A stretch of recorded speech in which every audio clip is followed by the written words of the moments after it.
안녕하세요 여러분. 생명양식 오늘도 하늘의 음성을 여러분과 함께 듣고자 하는 공규성 목사입니다. 지난 시간에 이어서 오늘도 하나님께서 우리에게 주시는 개인적이고 또 공동체성인 음성 듣는 복된 은혜가 있기를 소망합니다.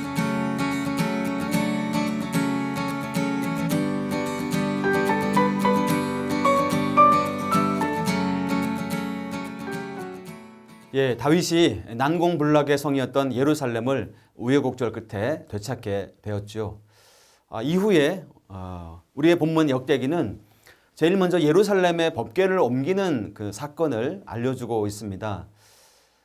이 동일한 똑같은 사건을 이야기하는 사무엘서가 있는데요. 거기에는 법궤를 이동하기 이전에 다윗의 여러 가지 업적들을 소개하고 있어요. 문맥상의 배치를 조금 달리한 것인데요. 여기는 아마도 말씀의 의도가 있어 보입니다.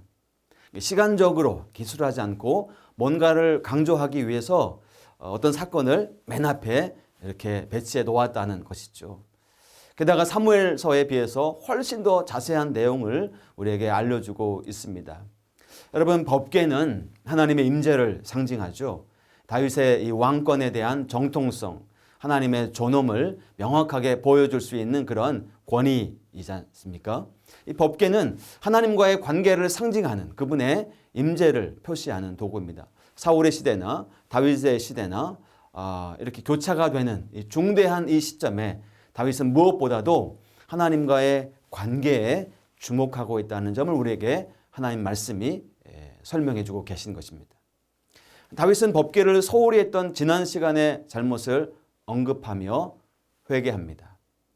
하나님께 묻지 않았던 사울 왕국의 패망을 눈앞에서 지켜본 이스라엘은 법궤의 중요성을 충분히 인지하고 있었고, 백성들의 동의를 얻은 다윗은 법궤를 수도 예루살렘으로 다시 이동시키기 위해서 박차를 가합니다.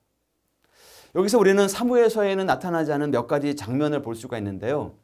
첫 번째는 온 이스라엘이 법궤를 옮기는데 마음을 다했다. 법궤를 옮기는 일이 왕권을 강화하기 위한 어떤 정치적인 군사적인 움직임만이 아니었다. 온 이스라엘 백성이 하나님께 마음을 두려고 했다는 것입니다. 온 회중들의 관심과 지지 속에 진행된 이 일은 그들의 신앙, 정체성을 견고하기 위한 움직임이었습니다. 또한 다윗은 이 법궤 문제에 대해서 온 이스라엘에게 자문을 구하고 동의를 얻어서 이전과는 다른 통치의 방식을 보여주고 있습니다. 하나님 백성을 다스리는 이상적인 지도자의 모습을 보여주고 있는 것인데요. 새로운 나라를 세워나감에 있어서 뭐가 중요한지를 분명히 알고 있다. 다윗이 그런 모습을 우리에게 보여주고 백성들은 기쁜 마음으로 그래서 법궤를 옮기는 일에 동참을 합니다. 그런데요,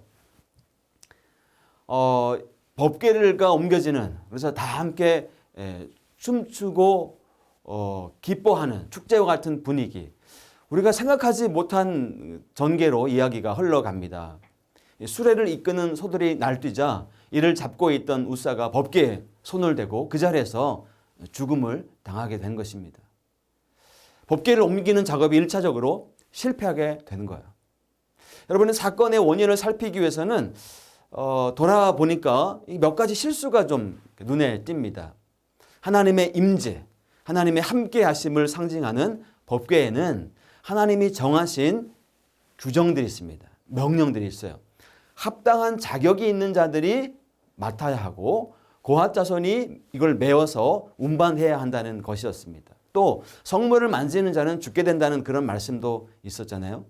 법궤를 옮겨야겠다는 마음이 너무나 급해서 모두가 이런 규정을 지금 미처 생각하지 못했던 걸까요? 여러분, 여기서 우리는 과정이 생략이 된 목적의 의미를 돌아보게 됩니다. 하나님이 기뻐하시는 뜻을 위한 목적에는 합당한 과정이 필요하다는 것입니다. 합당한 목적이 있다면 합당한 절차와 과정이 필요하다는 것입니다. 아무리 마음이 급해도 하나님이 우리에게 알려주신 방식대로, 그분이 기뻐하시는 방향대로 그분의 말씀 잘 견지하고 순종하면서 진행해 나아가야 하는 것이죠. 목적만 중요한 게 아니라 과정, 방식 중요하다는 것입니다. 이것은 앞으로 새로운 이스라엘의 역사를 써내려가야 하는 포로기 이후에 역대기를 처음 읽는 이스라엘 백성들에게 굉장히 중요한 부분이었어요. 하나님의 나라를 견고히 세운다는 위대하고 거룩한 목적이 있다면 너희들도 하나님 말씀을 지키고 따르는 과정, 하나님이 우리에게 말씀하신 그 방법의 중요함을 잊지 말아야 한다, 이것입니다. 여러분, 우리의 신앙의 길에서도 마찬가지입니다. 하나님이 저와 여러분들 개인에게, 우리 공동체, 교회 공동체에게 주신 비전과 목적만이 아름답고 중요한 것이 아니라 그 비전을 이루는 과정에서 하나님의 말씀, 하나님의 방식을 소중하게 여기고 그것을 사랑하고 그 선함을 격려하고 함께함으로 이것을 잘 감당하는 일이 무엇보다 우리에게 중요하다, 이 말입니다.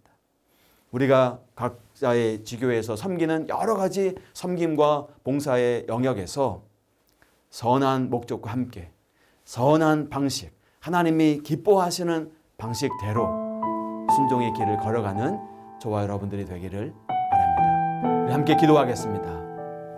하나님 아버지, 선하신 의도에 순종하며 나아갈 때 하나님이 우리에게 알려주시는, 하나님이 기뻐하시는 선한 방식대로 믿음의 길을 걸어가는 우리 교회의 사역들을 펼쳐나가는 우리 개인 그리고 우리 지교회 공동체가 되게 하여 주옵소서. 그러할 때 하나님의 놀라운 은혜를 경험하는 우리 모두가 되게 하여 주옵소서. 예수님의 이름으로 기도하옵나이다. 아멘.